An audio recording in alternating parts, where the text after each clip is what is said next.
So what we have done now is we have flashed the firmware on the ESP32C3.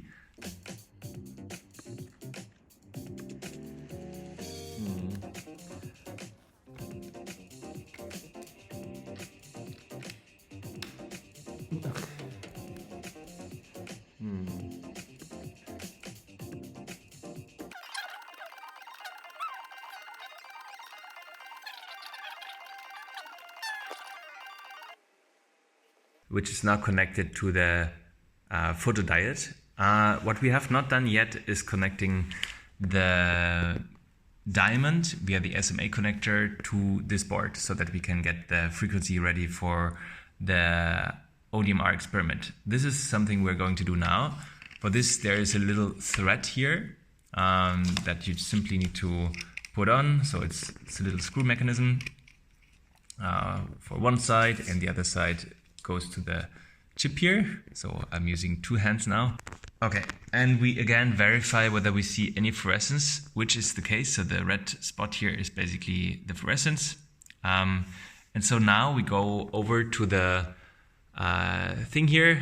Right now it's German. So you can verify that there is fluorescence when you hit, for example, your finger in here, then you turn off the laser in a way.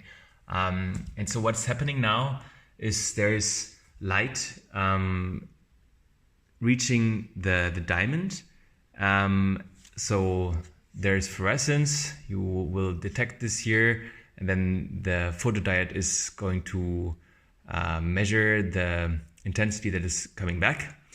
And what we're trying to do now is essentially having the fluorescence signal back on the photodiode. So there's light coming from here, again focused into infinity, passing through the dichroic. So since it's now red, it will go through this filter, it will be blocked by the emission filter, and then collected by the lens here, and then by the photodiode, which is then in turn measured by the little microcontroller here.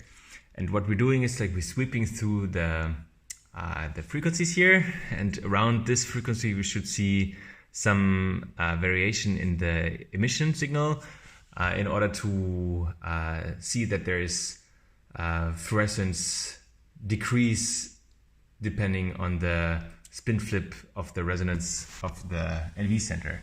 What you see here is also there's a little LED for the locking. So that means we have the correct frequency reaching the diamond here.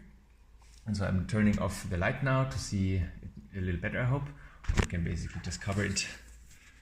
And so then we hit again this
button here, and so now we have a signal of something 1300.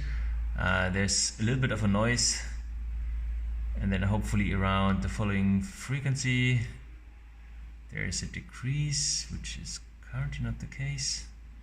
Okay, so we have to investigate why this is not the case. So what I've done now is I've removed the magnet.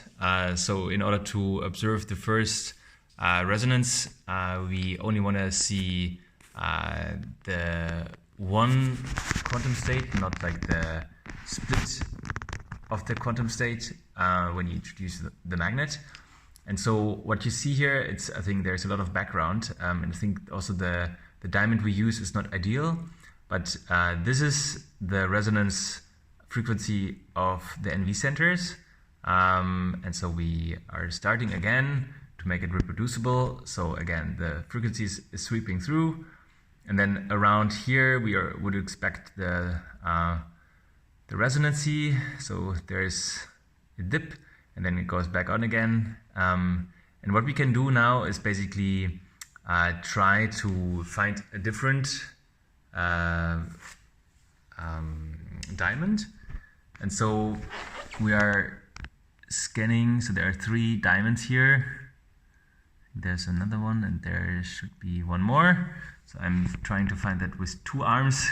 So I'm taking the diamond that is on the right hand side here. So again, verifying that with the fluorescence. There we go. And then we are doing yet another experiment. We put the lid on and then start another series, maybe where you see a bit more. So we have more fluorescence, so you see like the absolute value here of the photo intensity is higher. And then eventually, okay, there's it's even weaker to observe. I think we have to implement some auto scaling. That's, yeah, but you see again a slight dip here. So this is basically it for now.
So